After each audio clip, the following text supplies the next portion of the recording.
Most developers follow a predictable sequence. You get a brilliant idea, spend months writing code, and launch your product to the public. And then, silence. Perfectly functional software dies every day simply because no one knows it exists. In this standard model, marketing is treated like a post-launch chore, a problem developers assume they can solve once the product is already polished and sitting on a server. Writing code before you know exactly who is going to buy it is the highest risk bet you can make in the tech industry. Connor is 23. A couple of years ago, he was a regular guy staying up late playing video games and didn't even own a laptop.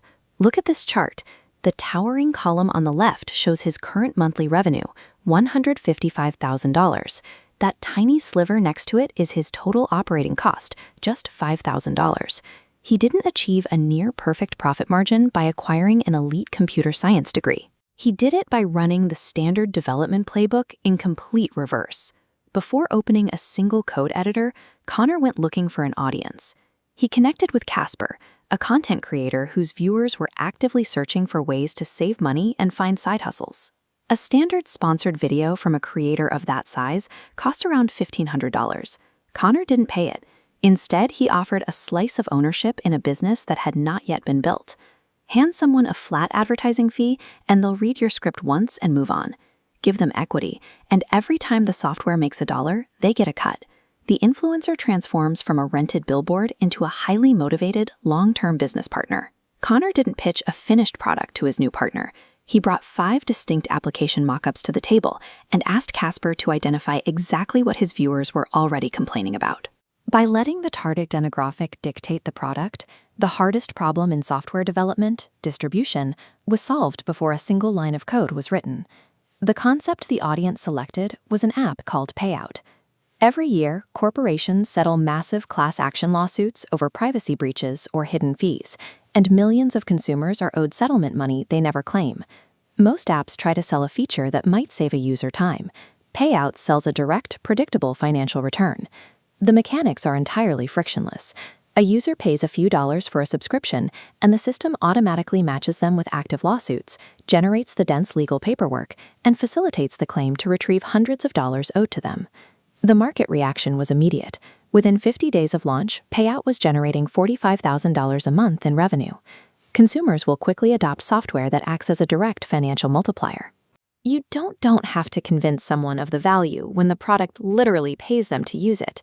Only with a hungry audience waiting and a verified business model locked in did the actual building phase begin. Connor downloaded 20 similar apps from the store, screenshotted every single interface detail, and laid them out side by side to extract the absolute best elements of their user flow. He took those visual blueprints and fed them directly into Claude. The AI model analyzed the layouts and mapped the design directly to the corresponding code, building a functional interface without manual programming.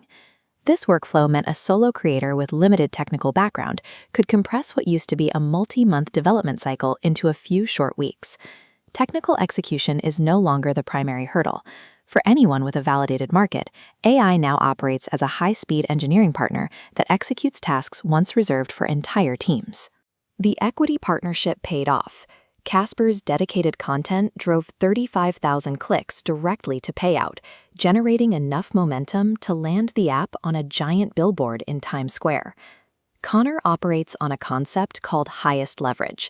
He doesn't use a calendar or set deadlines.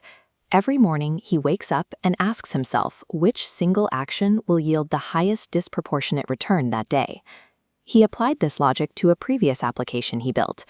Rather than managing it himself, he handed a 70% chunk of the ownership to another creator just to take over its promotion.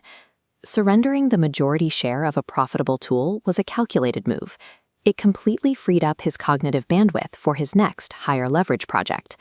If you spend all your time maintaining past creations, you have no room to build the next one. True scale requires aggressively handing off the maintenance phase. The bin layer between a concept and a working product has effectively vanished.